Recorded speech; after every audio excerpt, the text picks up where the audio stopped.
5ই আগস্টের পর থেকে কারাগারের শুধু ঢাকা কেন্দ্রীয় কারাগার না, বাংলাদেশের সকল কারাগারের আমূল পরিবর্তন হয়েছে। ঢাকা কেন্দ্রীয় কারাগারে এখন কর্মকর্তা কর্মচারীদের যে সেট আপ ম্যাক্সিমামই 5ই আগস্টের পর নতুন। আমরা নতুন টিম, নতুনভাবে কাজ করছি। বন্দীদের যে ধরনের ঢাকা কেন্দ্রীয় কারাগারে তো আমি আগে তো আর আমি আসিনি, সেজন্য আমি হয়তো জানি না, কিন্তু যা শুনেছি সেই অবস্থা থেকে আমরা মানে রাত আর দিন পার্থক্য আমি বলবো। যত ধরনের অনিয়ম আমাদের চোখে পড়েছে, আমাদের এই টিম আমরা একসাথে হয়ে কাজ করে আমাদের অধিদপ্তরের কারা মহাপরিদর্শক, অতিরিক্ত কারা মহাপরিদর্শক, তারপরে আমাদের কারা উপমহাপরিদর্শক এবং আমরা একযোগে কারাগারের যত অনিয়ম দূর করার জন্য আমরা একযোগে কাজ করে যাচ্ছি। দেশ জুড়ে তোলপাড় ওয়ালটন ফ্রিজ কিনে আপনিও হয়ে যেতে পারেন মিলেনিয়ার। এবং বন্দীদের খাবার, বন্দীদের দেখা সাক্ষাতের নিয়ম, মোবাইলে কথা বলা, চিকিৎসা সেবা, বন্দীদের সকল ধরনের কর্মকাণ্ডে আমাদের অক্লান্ত পরিশ্রম করে আমরা পূর্বের যত অনিয়ম ছিল আমরা সেগুলো দূর করার চেষ্টা করে যাচ্ছি এবং আমরা অনেকাংশে সফল হয়েছি। কারাগারে এখন বন্দীদের খাবারের মান অন্যান্য যে কোনো সময়ের চেয়ে আমি নিঃসন্দেহে বলতে পারি ভালো।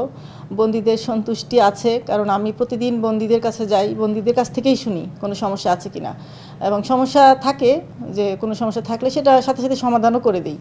তো যে কোনো সময়ের চেয়ে আমি বলবো খাবারের মান ভালো এবং বন্দীদের সাক্ষাৎ বিধি মোতাবেক সাক্ষাৎ হচ্ছে, সেখানেও শৃঙ্খলা এসেছে। আমাদের সাক্ষাতের জন্য আমরা পৃথক একটা সফটওয়্যারও করেছি, তার মাধ্যমে যেন সাক্ষাতে কোনো অনিয়ম না হয় সেটা নিশ্চিত করা হচ্ছে। চিকিৎসা সেবা, বন্দীদের মোবাইলে কথা বলা নিয়মিত, সব বিষয়ে আসলে আমরা সব ধরনের শৃঙ্খলা মোটামুটি এখন ফিরে এসেছে। কোনো অনিয়ম দুর্নীতি কারা অভ্যন্তরে এখন নাই আমি বলতে পারি। এছাড়া মাদক এবং মোবাইল, এই জিনিসগুলো কারাগারে একটা বড় সমস্যা।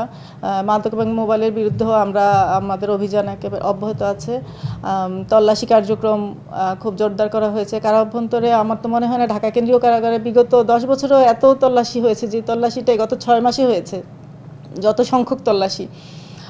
এবং মাদক উদ্ধার করা হয়েছে, মোবাইল উদ্ধার করা হয়েছে, এমনকি আরপি গেট থেকে শুরু করে আমাদের মূল গেট দিয়ে ভিতরে প্রবেশ পর্যন্ত 3 স্তরে তল্লাশি হয়। আরপি গেটে হয়, আমাদের মেইন গেটে আমাদের লাগেজ স্ক্যানার আছে, বডি স্ক্যানার আছে, তারপরে ম্যানুয়ালিও তল্লাশি হয়। তো আমরা যতটা সম্ভব চেষ্টা করছি যেন কোনো অবৈধ জিনিস ভিতরে না প্রবেশ করে এবং বন্দীদের যতটা প্রাপ্যতা সেটা নিশ্চিত করার চেষ্টা আমরা করে যাচ্ছি আমাদের টিম।